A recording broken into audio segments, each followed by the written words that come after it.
Olá, terceiro ano, tudo bem com vocês? Pois bem, antes de qualquer coisa, eu vou daqui a pouco mostrar para vocês a semana 3 do PET, mas antes de qualquer coisa, a gente vai falar um pouquinho sobre a loucura que é o estado de Minas no que concerne a educação, né? Vocês viram que semana passada nós falamos sobre a Segunda Guerra Mundial, na semana retrasada, Primeira Guerra Mundial, anteriormente, Revolução Russa. Esse foi o nosso percurso até aqui. De repente, não mais que de repente, nós entramos com crise de 29, que é a temática para essa terceira semana, proposta para essa terceira semana. Só que a crise de 1929 foi um movimento, foi um acontecimento que está entre guerras, no período entre guerras, né? Olha só a data, 1929, a Segunda Guerra Mundial começou em 1939, 10 anos depois, né? Então, na verdade, a semana 2 deveria ser crise de 1929 e essa semana deveria ser, deveríamos estar vendo Segunda Guerra Mundial, mas o governo do estado de Minas é louco, tá? Então nós vamos ver agora assim como o imperialismo anteriormente, né, criou o contexto, preparou o terreno, né, para que eclodisse a Primeira Guerra Mundial.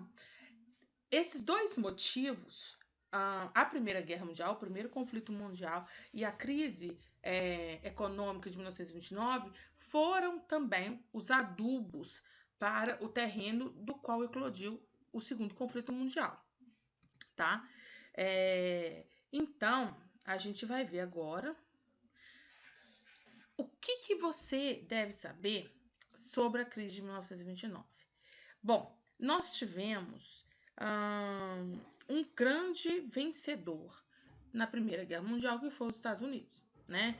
Os Estados Unidos eles entram no conflito no momento em que a Rússia sai dele, né, para viver seus próprios conflitos internos, para se resolver politicamente, né? Lá eles estavam vivenciando a Revolução Russa, né? Então os Estados Unidos saem como os grandes vencedores, eles saem com um sentimento de invencibilidade, de superpotência, tá? Então a crise de 29 foi uma crise de superprodução. E é bom que vocês entendam isso, é muito importante que vocês entendam isso, né? Foi uma crise de superprodução. Ou seja, as indústrias criou-se um estilo, propagou-se um estilo de viver norte-americano, né? É o período onde surgem o cinema, as rádios e Hollywood, os filmes, as grandes estrelas de cinema e, consequentemente, as grandes marcas passam a se utilizar dessas grandes estrelas para comercializar as suas mercadorias, né? Então, olha aqui. A superprodução e o subconsumo fizeram com que imensos estoques de mercadorias se acumulassem sem compradores. E aí a gente tem um motivo também para isso. Por quê? A Europa foi a grande devastada durante o primeiro conflito mundial, né? A Europa que os combates se deram fisicamente em território europeu, então a Europa estava se reconstruindo fisicamente, politicamente e era um dos maiores compradores dos produtos norte-americanos. Eles pararam de importar para poder se reestruturar. Só que os Estados Unidos não pararam de produzir, né? Eles não pararam o seu processo de produção, mas não havia mais para quem vender essa mercadoria toda que estava sendo fabricada, tá? Então isso fez com que fosse gerada muita especulação financeira, o que levou à falência de inúmeras empresas, né? Ou seja, as ações dessas empresas, o que são ações? Ações são partes da empresa que são comercializadas num local chamado Bolsa de Valores. Quando essas empresas, a venda delas, né, a venda das suas mercadorias decaem, essas ações perdem o valor. Consequentemente, as empresas abrem falência, né? Lembrando que os Estados Unidos são, né, a maior potência capitalista do mundo. E esse tipo de cenário que passou a se vivenciar em 1929 teve como principal consequência uma intervenção do Estado na economia, que era uma das características às quais o capitalismo era expressamente contrário, tá?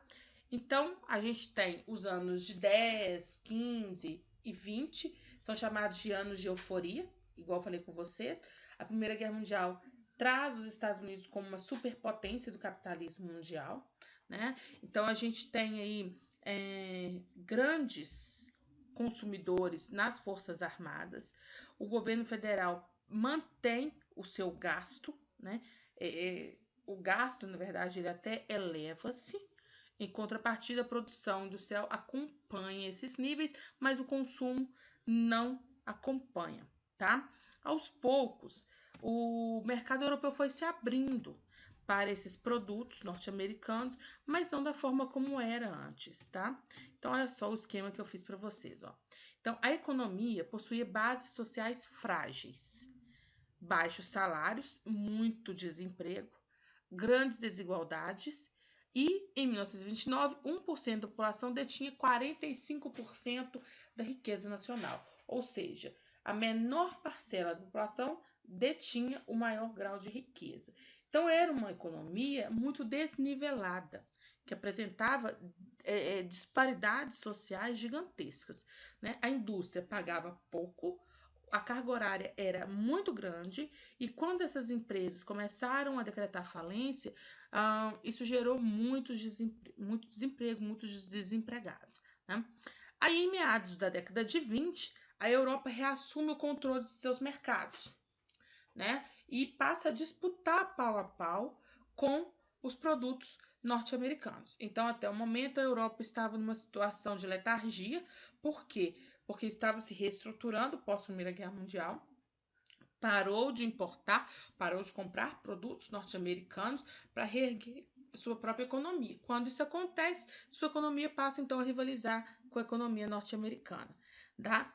Isso tudo gera uma crise de superprodução, tá? Ou seja, nós temos um cenário onde a Europa está se reerguendo economicamente, passa a disputar mercado com os Estados Unidos. Nós temos uma economia, no caso a economia norte-americana, que apresenta enormes abismos sociais, né? Em contrapartida, esse sentimento de invencibilidade, esse sentimento criado com o fim da Primeira Guerra Mundial de superpotência, né, faz com que o consumo ele seja estimulado a todo momento, né, principalmente veiculado pelas grandes propagandas midiáticas, mas não havia mais trabalho. As indústrias não param, não cessam a produção, mas não há mais consumo. Consequentemente, o preço das mercadorias vai lá embaixo, gerando uma especulação financeira que leva à falência das empresas, tá? Então, isso tudo culminou numa quinta-feira chamada de Quinta-feira Negra, tá? Por que Quinta-feira Negra? Porque foi um dia em que muitas empresas decretaram falência, né? Isso levou uma corrida aos bancos desenfreada para que as pessoas que tinham ações das empresas que falissem, né, elas tentaram ir à bolsa para poder vender essas ações antes que tivessem prejuízo, não conseguiram, porque havia milhares de pessoas tentando fazer a mesma coisa, consequentemente a bolsa quebra, né? É o crash da Bolsa de Valores de Nova York, como diz. Então a bolsa quebra, gerando milhares de demissões, uma enorme queda nas vendas. As empresas que resistiram, que não decretaram falência, elas simplesmente pararam a produção. Consequentemente, o consumo diminui e as vendas diminuem mais ainda, né? Então, é todo um efeito dominó que acontece a partir dessa superprodução industrial norte-americana, tá? Quando a Bolsa de Valores decreta falência, quebra, né? Isso apavora o mercado. E é interessante aqui falar do mercado nas grandes economias capitalistas como esse ser, né, onisciente, onipresente, quase humano, né, que é o mercado nas economias capitalistas para o capitalismo em si, tá? Então é importante que vocês entendam como que essa crise de sobreprodução e a gota d'água para que esse copo entorne, que foi a quinta-feira, né, quando muitas empresas decretaram falência ao mesmo tempo, isso fez com que um efeito dominó gerasse demissões, queda de vendas, queda de consumo, parada de produção, tá? E queda de vendas. Aí, o governo, gente, a moeda se desvalorizou de uma forma absurda, tá? De uma forma absurda. E foi como os Estados Unidos eram a maior potência mundial à época, isso gerou o que a gente chama de efeito dominó também em relação aos outros países, que dependiam ou que estavam, de certa forma, atrelados economicamente ao, à economia norte-americana. Se a moeda norte-americana desvalorizou X, digamos, a moeda brasileira desvalorizou X mais Y, porque as economias que dependiam da economia norte-americana sofreram sobremaneira os impactos dessa crise que teve início lá, né? Então houve um colapso econômico generalizado no mundo inteiro. Por exemplo, na União das Repúblicas Socialistas Soviéticas, a gente tinha os planos quinquenais, mas aqui é uma outra realidade, porque lá nós temos um comunismo, um socialismo, e que prevê a intervenção do Estado na economia, o controle do Estado sobre a economia. Em relação ao restante do país, ao restante do mundo que dependia ou que estava ligada à economia norte-americana, nós tivemos tanto nações europeias, quanto colônias, quanto semicolônias, quanto não somente nações europeias, mas nações latino-americanas. Enfim, foi uma crise econômica global. Então, nós temos imperialismo, Revolução Russa, Primeira Guerra, crise econômica generalizada, né, a crise de 1929, e a Segunda Guerra Mundial, tá? Aí nós temos uma tomada de atitude por parte do governo norte-americano, né? Ele sente essa necessidade de tomar partido, tá? E de tomar partido não, de intervir. Ele lança então, o presidente Roosevelt lança o New Deal, ou Novo Acordo, que é uma proposta de intervenção econômica, né, adotado pelo governo para tentar reerguer os Estados Unidos dessa crise. Então, o New Deal previa realização de obras públicas para empregar o pessoal, concessão de empréstimos governamentais a empresários, empréstimos com taxas baixíssimas de juros, né, para poder tentar salvar as empresas da falência, fiscalização da produção e dos produtos, dos preços dos produtos industriais e agrícolas, ou seja, houve quase um congelamento de preços, né, para que esses preços não subissem às alturas, aumento dos salários e diminuição da jornada de trabalho, tá? Isso também aconteceu, além da legalização dos sindicatos. Houve um salário-desemprego e assistência social, né? Para, digamos assim, os desempregados.